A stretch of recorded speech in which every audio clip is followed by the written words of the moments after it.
नमस्कार, मेरा नाम डॉक्टर नितिन परासर है। मैं सिल्वर डिस्ट्रिक्ट हॉस्पिटल में कंसल्टेंट हूँ और आज हम चर्चा करेंगे यंग एमआई पेशेंट्स के बारे में।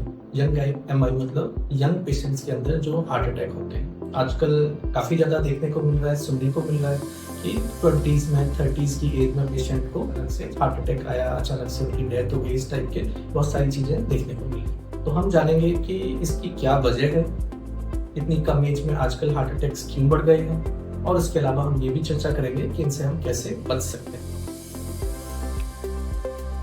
अगर हम कारणों की बात करें तो हमें डिस्कस करने होते हैं रिस्क फैक्टर्स, कि इसके रिस्क फैक्टर्स क्या है, यंग एज में इतने ज़्यादा हार्ट अटैक क्यों हो रहे हैं। रिस्क फैक्टर्स की प्रोफाइल यंग पेशेंट्स में और ओल्ड पेशेंट्स में दोनों में थोड़ी डिफरेंट होती है। जेनेटिक्स का रोल डेफिनेटली रहता है। यंग पेशेंट्स में ज़्यादा एमआई होने के पीछे जो रिस्क फैक्टर्स हैं compare to old MI patients, वो हैं number 1 lack of physical activity. आजकल सेडेंटरी लाइफस्टाइल्स बहुत हो गई हैं, तो उसकी वजह से लोगों की एक्टिविटी, एक्सरसाइज, ये सब चीज़ें छूट गई। दूसरा रिस्क फैक्टर है eating junk food items.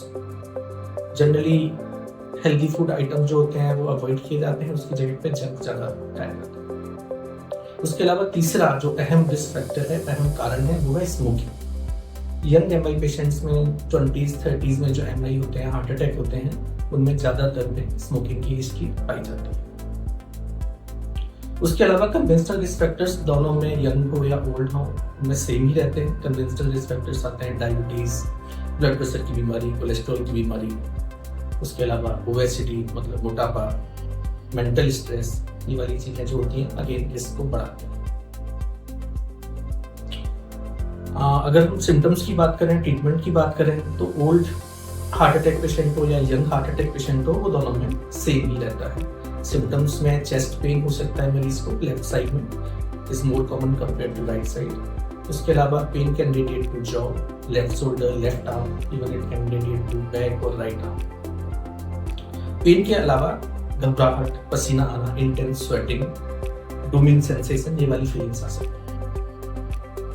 Next step क्या होना चाहिए, वो है कि तुरंत मरीज को हॉस्पिटल लेके जाए। हॉस्पिटल जब जाएंगे तो वहाँ पर कुछ नॉन इन्वेसिव टेस्ट होते हैं, जैसे ईसीजी, कार्डियो बायोमार्कर्स, इकोकार्डियोग्राफी, जिनके बेसिस पर थोड़ा सस्पिशन आता है कि हार्ट रिलेटेड प्रॉब्लम है, हार्ट अटैक है या नहीं है। और अगर लगता है कि हार्ट अटैक है या फिर कंफर्म करने की जरूरत होती है, तो फिर इमरजेंसी प्रोसीजर्स करने होते हैं, जैसे कि एंजियोग्राफी। और अगर हार्ट अटैक है, ब्लॉकेज है, टाइट ब्लॉकेज है, तो फिर उसको इमीडिएटली ओपन करवाना पड़ता है।